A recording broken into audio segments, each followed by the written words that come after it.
Gente, hoje Rose Vilela, que é psicóloga, está com a gente para a gente falar sobre a vida após a separação, né, Rose? Como vai? Muito bem, você? Obrigada. E como que será essa vida após a separação? Pois é, né? As pessoas casam nunca pensando que um dia vão separar, né? Mas isso pode acontecer com qualquer pessoa. Pode acontecer com qualquer pessoa. E essa é a grande surpresa, né? Agora, fizemos uma matéria rapidinha sobre o assunto. Vamos prestar atenção, você de casa, e a gente assiste junto. Olha lá.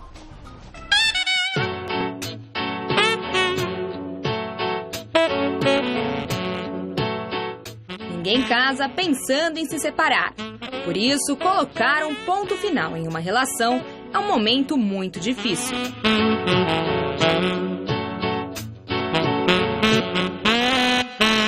Ainda mais quando você já está há muitos anos com o companheiro e tem uma família formada.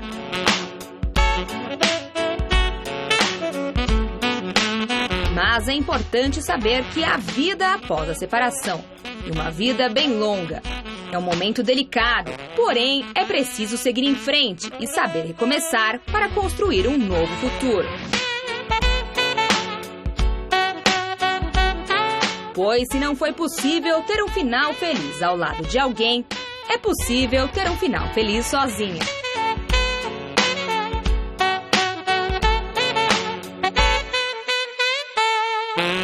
Quer saber mais sobre a vida após a separação? Então fique ligado agora no Mulheres e saiba como seguir em frente. Aqui eu e a Rose, quando a gente assistia a matéria, a gente dá a primeira imagem, aquela pessoa com os braços para cima. Liberdade total, então, né? Olha lá. Tem muita gente que fala, mas é tão difícil chegar a um ponto desse depois da separação. Pois é. Quais são essas fases? Como perceber que, de fato, a relação acabou? As pessoas vão empurrando, né? Porque as pessoas casam e não tem essa ideia, vou casar para me separar. Porque também se você casa assim, né? Pelo amor de Deus. Não tem, vai dar certo nunca, pois né? E aí você se depara, com o tempo vai passando, a relação vai desgastando, algo vai acontecendo, às vezes traição, ofensas, humilhação. Então aquilo vai virando um bolo e a pessoa vai ficando presa àquela situação. Por falta de coragem, né? Como é que de repente, separar, começar uma vida nova. Às vezes tem filhos, isso interfere demais.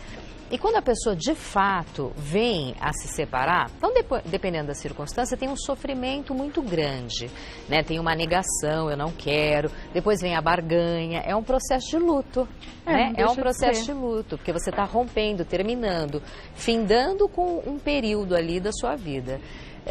Então depois vem a barganha, depois vem a culpa, o que eu fiz, a culpa foi minha, ou a culpa foi dele. Você fica tentando achar, né, um culpado da separação. Até que vem um momento que você fala, uau, né, posso viver, posso começar uma nova vida. Porque eu acho que recomeçar parece que você vai dar continuidade a algo. Não, aquilo acabou, fim de papo, agora você vai para uma nova vida. E aí é que vem elas, né, como é que começar tudo de novo. Por onde se encontrar nesse novo contexto, primeiro, exatamente, trabalhar a autoestima. Porque principalmente se foi o caso de uma traição, a pessoa ela fica no chão. Se sente péssima, Ela se sente muito ruim. Assim, o que tinha a outra ou o outro melhor do que eu? Né? Por que fui traído, fui traída? Então a pessoa se sente muito mal. Então o primeiro passo é levantar essa autoestima.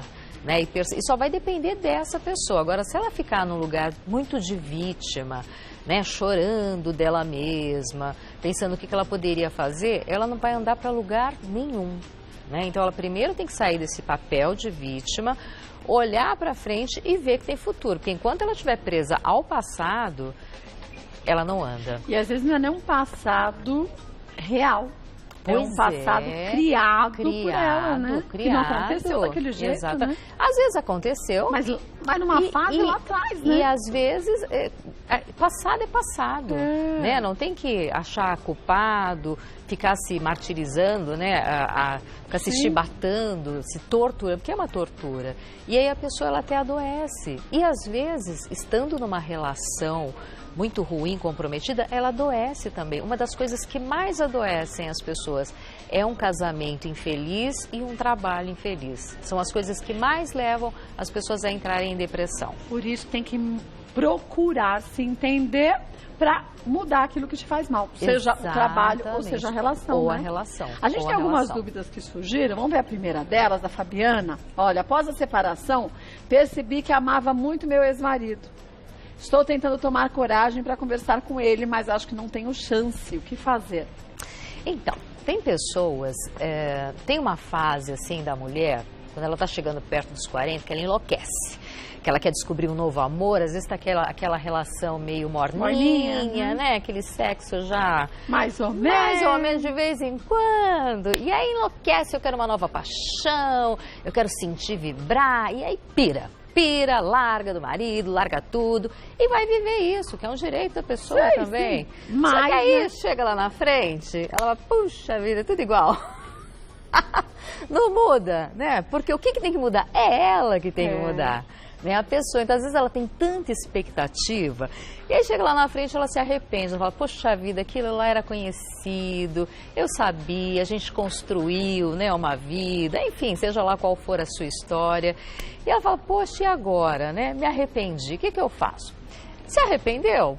Vai lá e checa, né? De repente a pessoa tá afim, né? Às vezes a pessoa ainda é possível, mas agora se ele falar, olha, não dá mais, seu tempo já foi, eu já tô noutra, bola pra frente. Segue a vida, né? Segue a vida, né? Então teve a iniciativa, assuma isso. Claro, não tem problema nenhum, não é humilhação. Você chegar pro outro e falar, olha, vamos conversar? Eu me arrependi, percebi que você é o homem da minha vida. Você fala, olha, acabou, não tem mais. Então... né? Não fica presa nisso, porque isso é muito prejudicial. Então, cada um que siga a sua vida. Então, Fabiana, a dica é que ela vá conversar com ele. Vá conversar e se nada rolar, vá viver sua vida. A fila anda. Vamos ver mais uma? Gláucia, estamos separados há 2 meses, mas ainda moramos juntos. Isso pode retardar o processo de superação? Como devo agir?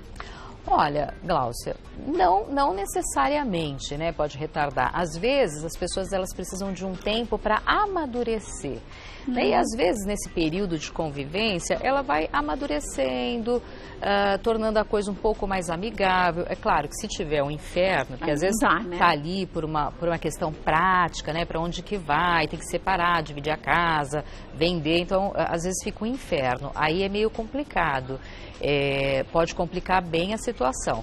Mas se está aí, não tem como sair por questões burocráticas, de praticidade, vai tentando manter a melhor convivência possível. E não necessariamente isso pode retardar ou não. Vai depender de como a pessoa conduz isso dentro de casa. Porque se ela deixar a brecha e der a entender que, olha, pode voltar, ser, né, que role, né? Então dá uma olhadinha mais sedutora, joga um charme. Então o que você está querendo, né?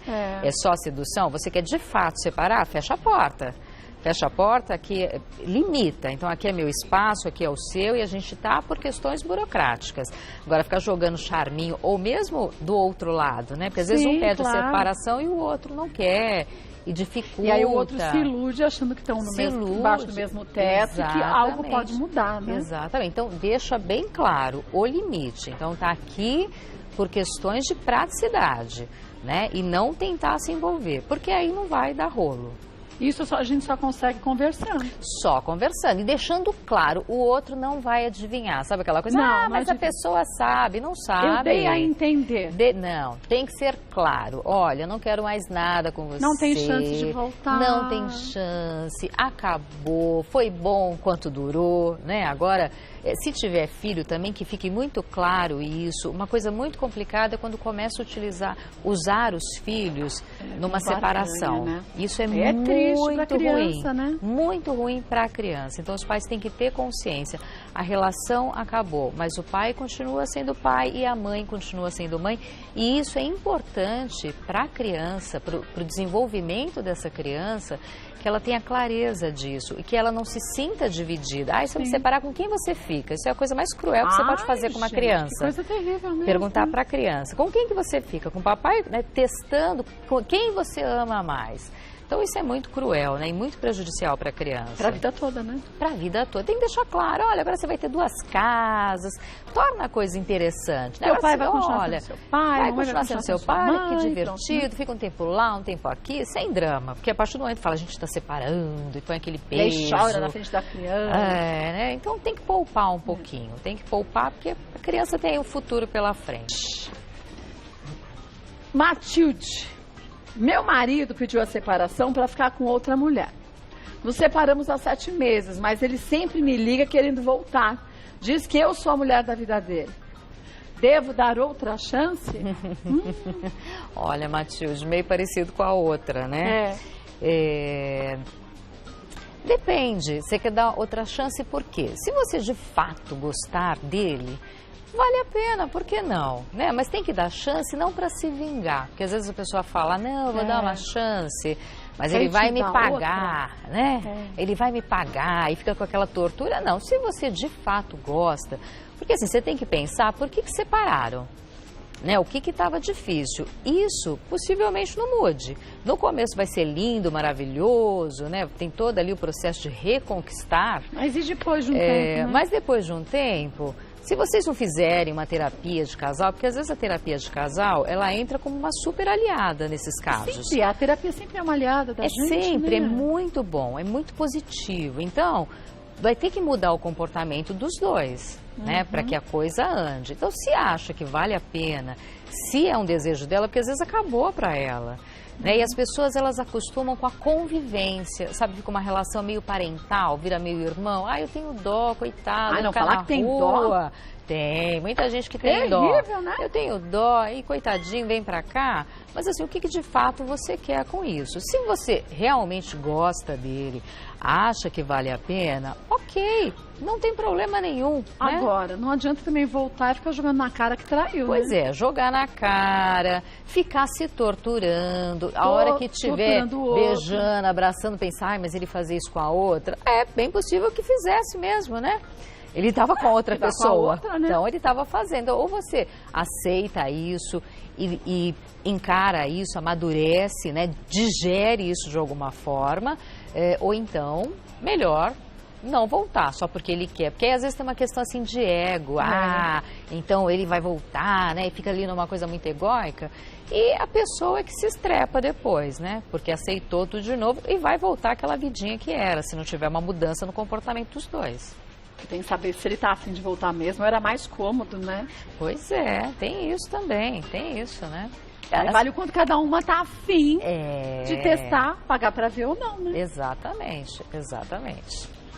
Pense bem, Matilde, beijinho pra você. Vamos ver mais uma? Denise. Minha mãe se separou há 1 ano, desde então ela sai quase todas as noites e se relaciona com vários homens. Esse comportamento é normal? Eu acho tão interessante essa coisa do que é normal e anormal. Agora, né? a própria Denise, ela não faz o que ela acha que ela tem que fazer. Pois é, né? Olha, pensa bem, a mãe dela estava no cativeiro até agora. Mas às vezes a se sente mulher, cativeiro, pois é, né? aí a mulher se vê livre, leve e solta. Ele enlouquece, né? Então ela quer, enlouquece no bom sentido. Sim, ela quer viver, ela quer né? experimentar, ela quer viver. Então não tem problema nenhum. Dali a pouco ela vai baixar a bola um pouquinho. É porque é tudo muito novo, é tudo muito sedutor, encantador. Então a pessoa quer, poxa, né? Vida ela nova. Tá com a liberdade dela de voltar, né? Então eu quero experimentar, eu quero conhecer. Então esquece essa coisa de normal e anormal, né? Isso é tão relativo, normal, né? a pessoa se sentir bem. A única coisa é ter cuidado, usar preservativo, né? Porque às vezes a pessoa se empolga muito e acaba não usando. Então essa é a única precaução que tem que ter. Né, usar um preservativo para poder se proteger aí Mas a mãe dela é adulta, né? Pois é. Mas isso eu acho que é engraçado, foi até legal essa pergunta da Denise. Tem muitos filhos que não imaginam seus pais namorando, transando e seus avós piorou. Nossa, pior, mas muito pior. Você acha que a mãe é pai, não faz nada. Não faz nada. Você acha que é avô, que é avó, que não faz nada. E às vezes choca, né? E às vezes os filhos ficam chocados quando percebem que os pais têm sexualidade, que os pais podem se apaixonar por outras pessoas. Então tem uma coisa do ciúme do filho também, né? Eu acho que é da posse, né? Da posse, do ciúme. Como assim vai viver, né? Poxa, é um ser humano. É mãe, é pai, mas é gente gente como outra qualquer, né? E as pessoas têm que pensar que o pai e a mãe, isso é um papel, né, na vida do filho, mas que este pai e essa mãe tem sentimento, tem desejo, tem um coração batendo ali dentro, são seres humanos como outro qualquer, né? Então Denise, cuida da sua vida e deixa sua mãe em paz. Um gato pra você, cuida da sua vida, das 7 vidas do gato. Como um gato. Mas você sabe que é engraçado, a gente às vezes quer tanto dominar para uma situação mais confortável, que você vê a mãe parada ali, é melhor que você pensar que a tua mãe está fazendo o que está fazendo onde ela quer. Pois é, preocupa. Mas não é melhor você né? ver sua mãe e seu pai felizes? Então, e você poder tocar a sua vida sem ter que ficar amarrado na vida deles também, que tem que pensar, né? Isso é que tem. Porque inverteu o papel aí, né? Gente. A filha está se preocupando com a mãe, que geralmente é a mãe que se preocupa com os filhos. Então tem que pensar, a mãe é adulta, ela sabe muito bem o que ela está fazendo. Né? E é o momento também, né, que ela está vivendo, ela está experimentando. Tem uma tendência disso depois dar uma acalmada, né? Porque é novo, então o que é novo você quer experimentar. E tá bom, tá gostoso, olha que ótimo. Se ela sai todas as noites, é sinal que ela tá feliz, deixa ela. Exatamente. Você também, sozinha, né? Vai também colar na sua mãe. Vai colar na mãe, eu vou com você. Né? Beijo, Denise, mais uma, Amanda. Meu filho de 8 anos tem ficado muito doente depois que eu me separei. Isso está me deixando muito preocupada e culpada. O que devo fazer? Amanda, isso é uma coisa bem delicada. Inconscientemente, assim, os filhos, o que eles querem? Eles querem os pais juntos, né? Mesmo que esteja uma situação difícil, você olha e fala, poxa vida, é tão claro que está todo mundo sofrendo, que o filho está sofrendo também, mas para o filho é muito difícil ter que ter essa separação, com quem ele vai ficar. É um sofrimento muito intenso, também, né? É um sofrimento intenso. E às vezes, inconscientemente, essa criança começa a adoecer, que é para esses pais ficarem juntos, cuidando dele. Então, é um processo, assim, muito da criança. Isso é muito comum quando os pais começam no processo de separação, os filhos começarem a adoecer. Porque, assim, é um jeito deles se unirem e cuidarem do filho, vira um foco, sabe? Então, eles perdem o foco aqui da separação e ficam no foco cuidando do filho. Então, tem filhos que adoecem seriamente, assim, doenças graves, que é para poder manter os pais unidos. Primeiro, conversar muito com esse filho, né? Não tem que ficar na culpa, porque também não é justo para Amanda continuar com o parceiro se ela está infeliz. Então, esse filho, ele precisa entender, tem que ficar muito, muito claro, filho, mamãe está separando do papai, o papai está separando da mamãe, isso aqui é um problema nosso, você vai continuar sendo nosso filho, você vai ter 2 casas agora, você vai ficar na casa do papai, na casa da mamãe, tem que facilitar isso para a criança. Mas uma terapia familiar ajuda bastante. Uma terapia familiar também, porque às vezes vai precisar de uma intervenção, sim de uma pessoa de fora. Porque quem está dentro está muito envolvido e às vezes a coisa está muito passional ali, está muito, né, muito quente, as pessoas não conseguem separar um pouquinho. E às vezes até usa um pouco o filho, né, os filhos para um lado ou outro. Né, um lado ou outro. Ou a família, né? Porque a gente está falando do marido, da mulher, mas tem as duas famílias também que acabam, inevitavelmente, dando porque seus palpites, quando né? você casa, você traz o pacote inteiro, né? Não dá para... a lembrança. Então, e isso é uma coisa interessante, até para as relações darem certas, eu digo assim sempre, que um casamento é a única soma que 1 mais 1 dá 3. Por quê? Porque você vem da sua vida com a sua bagagem, da sua família, eu vou com a minha bagagem e a gente vai construir a vida de casado. Se eu continuo vivendo a vida da minha família, dos meus pais, e eu não formo aqui o meu núcleo, dificilmente essa relação vai dar certo. Verdade. Porque a interferência é muito grande. A interferência é grande, porque você não consegue se desprender das relações passadas. Não é para romper com a família, mas é construir a nova estrutura, né? Construir a sua estrutura. Então, 1 mais 1 é 3 no casamento. É a soma. Não adianta dizer que não, porque... Porque E se não for assim, os casamentos não dão certo. Porque as pessoas não se entregam, não se envolvem, não cultivam, não se comprometem, né? Então, fica aquela coisa sempre dividido. Então, não, é uma nova estrutura, uma nova família. E os filhos, eles têm que ficar claro, porque eles sentem, né? Quando não está bem, os filhos são os primeiros a sentirem. Antes dos pais pensarem, vamos separar, eles já estão ali com medo. Eles estão brigando tanto, né? Fica uma energia, ainda criança... mais nos dias de hoje, que é tão comum você ver famílias que estão com super, segundos relacionamentos. Super. E às vezes até mostrar como exemplo, olha, o fulaninho, porque possivelmente na escola, no círculo ali familiar, vai ter, né, alguém que separou e que está convivendo, olha, passou um tempo na casa do pai, um tempo na casa da mãe, mas tem que tornar isso interessante e não uma tortura, né, porque às vezes fala, agora você vai para casa do seu pai tem outra mulher que vai te... Não, nada disso. Ou então fica, desobedece, tortura ela, é pior ainda. Também, né, e aí começa aquele leve trás, e como é que ela fez, o que ela não fez. Então, gente, né, vamos poupar as crianças. As pessoas precisam assumir essa coisa de ser adulto, né? E deixar a criança... Ser criança, né? Não colocar no meio, porque às vezes facilita, mas isso para a criança é uma tortura.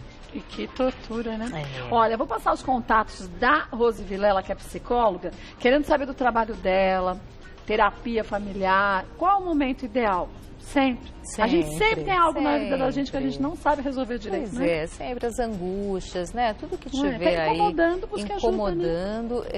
Às vezes a pessoa não tem recurso para conseguir sozinha. E ela fica protelando, vai empurrando com a barriga. Depois eu resolvo. Quando vê, já somatizou, já adoeceu, a coisa já ficou num estágio bem complicado. E é bobagem achar que terapia é para a vida toda, gente. A gente fala assim, não vou começar a terapia, senão eu não saio nunca mais. Tem gente que faz por tanto tempo, porque se sente tão bem, resolvendo seus problemas. Abre o baú e começa a tirar tudo que incomodava. Exatamente. A hora que tem que parar é a gente que decide. Exatamente. E é o que eu falo para os meus pacientes, né? Vem, fica um tempo, reorganiza a vida. E às vezes, e aí precisa mesmo dar um tempo da terapia para poder, uma autorregulação, né? Para ver como é que a pessoa lida com a vida dela dali para frente. E é assim que tem que ser, isso é saudável, nada fica dependente, nem de medicação, porque às vezes precisa entrar com uma intervenção medicamentosa, ir no psiquiatra, não ter medo disso. Então nada fica dependente, nem da terapia, nem do psiquiatra. A gente tem que ter medo de jogar as coisas para debaixo do tapete, Exatamente. Né? Uma hora o tapete levanta. É isso que a pessoa tem que olhar. Olha, o telefone da Rose Vilela é o 0 operadora 11 3284 9025. E-mail Rosevilela, o Vilela é com 2 L's, tá? No Lé. @ual.com.br e rosevilela.rv@gmail.com. Quer sugerir um tema, fica à vontade. Rose retorna ao programa e a gente conversa sobre ele. Obrigada mais uma vez. Kátia. Muito bom. Obrigada.